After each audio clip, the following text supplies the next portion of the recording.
Deutéronome chapitre 4. Maintenant, Israël, écoute les lois et les ordonnances que je vous enseigne.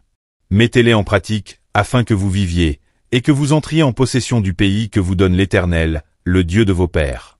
Vous n'ajouterez rien à ce que je vous prescris, et vous n'en retrancherez rien, mais vous observerez les commandements de l'Éternel, votre Dieu, tels que je vous les prescris.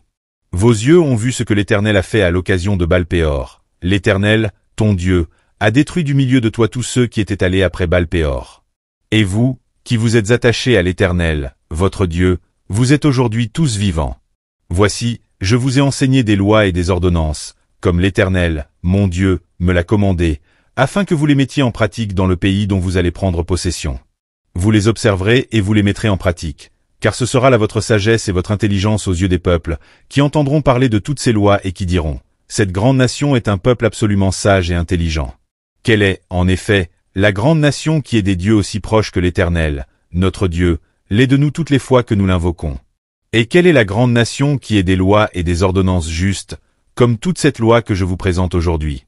Seulement, prends garde à toi et veille attentivement sur ton âme, tous les jours de ta vie, de peur que tu n'oublies les choses que tes yeux ont vues, et qu'elles ne sortent de ton cœur. Enseigne-les à tes enfants et aux enfants de tes enfants. Souviens-toi du jour où tu te présentas devant l'Éternel, ton Dieu, à Horeb, lorsque l'Éternel me dit, « Assemble auprès de moi le peuple. Je veux leur faire entendre mes paroles, afin qu'ils apprennent à me craindre tout le temps qu'ils vivront sur la terre, et afin qu'ils les enseignent à leurs enfants. » Vous vous approchâtes et vous vous tîntes au pied de la montagne. La montagne était embrassée, et les flammes s'élevaient jusqu'au milieu du ciel. Il y avait des ténèbres, des nuées, de l'obscurité. Et l'Éternel vous parla du milieu du feu. Vous entendîtes le son des paroles, mais vous ne vîtes point de figure, vous n'entendîtes qu'une voix. Il publia son alliance, qu'il vous ordonna d'observer, les 10 commandements, et il les écrivit sur 2 tables de pierre. En ce temps-là, l'Éternel me commanda de vous enseigner des lois et des ordonnances, afin que vous les mettiez en pratique dans le pays dont vous allez prendre possession.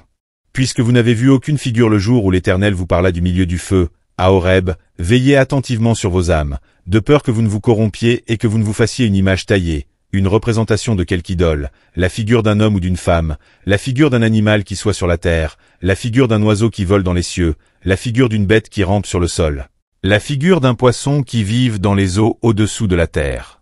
Veille sur ton âme, de peur que, levant tes yeux vers le ciel, et voyant le soleil, la lune et les étoiles, toute l'armée des cieux, tu ne sois entraîné à te prosterner en leur présence et à leur rendre un culte. Ce sont des choses que l'Éternel, ton Dieu, a données en partage à tous les peuples, sous le ciel tout entier.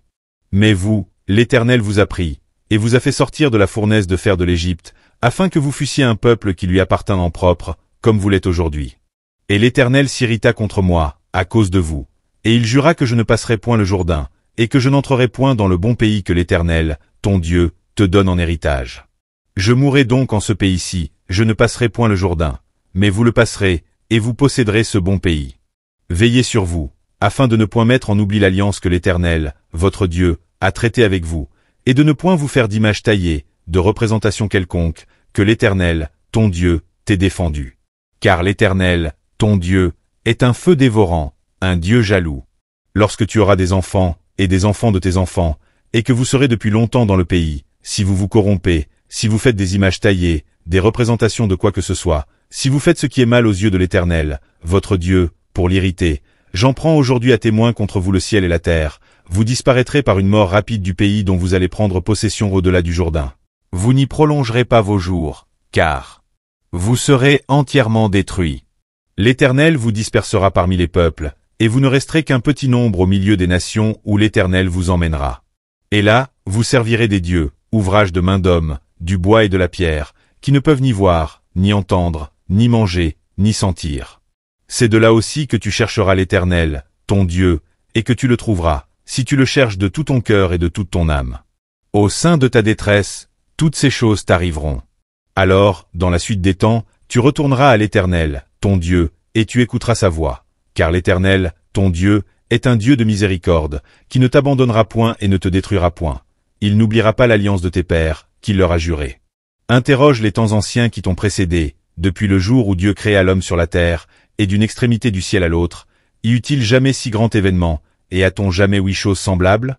Fut-il jamais un peuple qui entendit la voix de Dieu parlant du milieu du feu, comme tu l'as entendu, et qui soit demeuré vivant.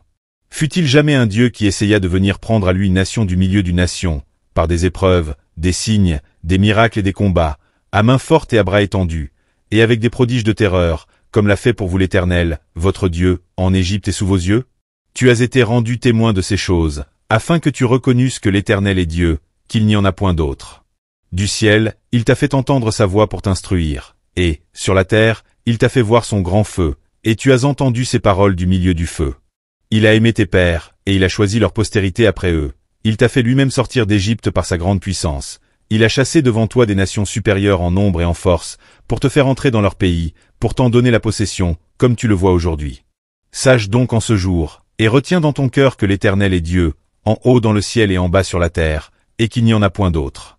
Et observe ces lois et ces commandements que je te prescris aujourd'hui, afin que tu sois heureux, toi et tes enfants après toi, et que tu prolonges désormais tes jours dans le pays que l'Éternel, ton Dieu, te donne. Alors Moïse choisit 3 villes de l'autre côté du Jourdain, à l'Orient, afin qu'elles servissent de refuge au meurtrier qui aurait involontairement tué son prochain, sans avoir été auparavant son ennemi, et afin qu'il pût sauver sa vie en s'enfuyant dans l'une de ces villes. C'était Bethsé, dans le désert, dans la plaine, chez les Rubénites, Ramoth, en Galade, chez les Gadites, et Golan, en Basan, chez les Manassites. C'est ici la loi que présenta Moïse aux enfants d'Israël. Voici les préceptes, les lois et les ordonnances que Moïse prescrivit aux enfants d'Israël, après leur sortie d'Égypte. C'était de l'autre côté du Jourdain, dans la vallée, vis-à-vis de Beth-péor, au pays de Sion, roi des Amoréens, qui habitait à Hesbon, et qui fut battu par Moïse et les enfants d'Israël, après leur sortie d'Égypte.